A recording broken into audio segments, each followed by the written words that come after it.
अत्यंत महत्त्वाचा आणि तातडीचा संदेश 6च्या 6 कोटी मराठ्यांना ताबडतोब सर्वांनी हा व्हिडिओ शेअर करायचा आहे। आपण सगळे मनोज दादाच्या एका हाकेवर मुंबईला आलो, 6च्या 6 कोटी मराठी मुंबईला आले। जेवणाची राळ झाली तर आपल्याला जेवण लोकांनी आणून दिलं, पाणी आणून दिलं, पण काही लोक आपल्यामध्ये समाजकंटक घुसलेले आहेत, जे पोलिसांच्या गाड्यांना अडवतात, ट्रॅफिक जाम करण्याचा प्रयत्न करू शकतात, ते तुमची माथी भडकवण्याचा प्रयत्न करू शकतात, चुकीच्या घोषणा देऊ शकतात, तुमच्या डोक्यात राग निर्माण करून ते तुमच्याकडून काही कृत्य करून घेऊ शकतात, तुमचे मोबाईल चोरू शकतात, काही समाजकंटक काही चोट्टे तुमच्यामध्ये घुसलेले असू शकतात। ते चुकीचं कृत्य टाळण्यासाठी प्रत्येकाने अलर्ट राहायचं आहे। मुंबईला आपण फिरायला गेलेलो नाही, आपण गेलेलो आहे आरक्षण मागायला आणि मनोज जरांगे पाटील त्यासाठी आमरण उपोषण करत आहे। पण आपण आपलं मराठा समाज हा सुसंस्कृत आहे, आपल्याला छत्रपती शिवरायांचा विचार आहे, आपल्याकडे डॉक्टर बाबासाहेब आंबेडकरांचा विचार आहे।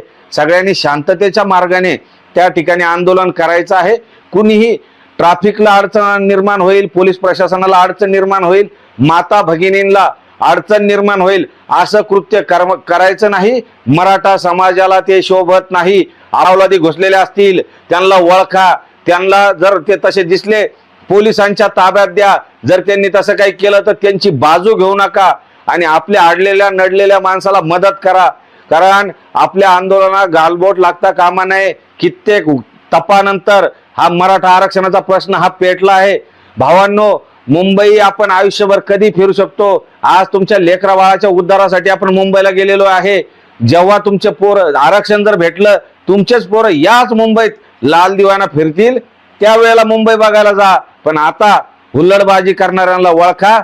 एका व्यक्तीच्या चुकीमुळे सगळ्या मराठा समाजाला खाली पाहायची वेळ आणू नका। मनोज जरांगे पाटील यांनी समाजाला कधी झुकू दिलेलं नाहीये, पण आपल्या एका कृत्यामुळे मनोज जरांगे पाटील यांचंही नाव खराब होईल, समाजाचं नाव खराब होईल आणि तुमच्या स्वतःच्या परिवाराचं आणि पिढीचं नाव खराब होईल। असं कृत्य करू नका। सगळे आले त्याबद्दल सगळ्यांचा आभारी व्यक्त आहे आणि जे लोक आपल्याला खायला आणून देत आहे, पाणी आणून देत आहे, आपली राहण्याची सोय करत आहे, त्या सर्वांचे या व्हिडिओच्या माध्यमातून आभार व्यक्त करतो।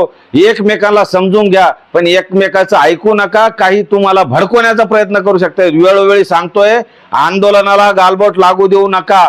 आपलं आंदोलन हे कित्येक तपानंतर चालू झालेलं आहे। भावांनो, कुणाला पाणी नाही त्याला बघा, कारण प्रत्येक व्यक्ती गेलेला हा स्वयंसेवकाच्या भूमिकेत गेलेला आहे।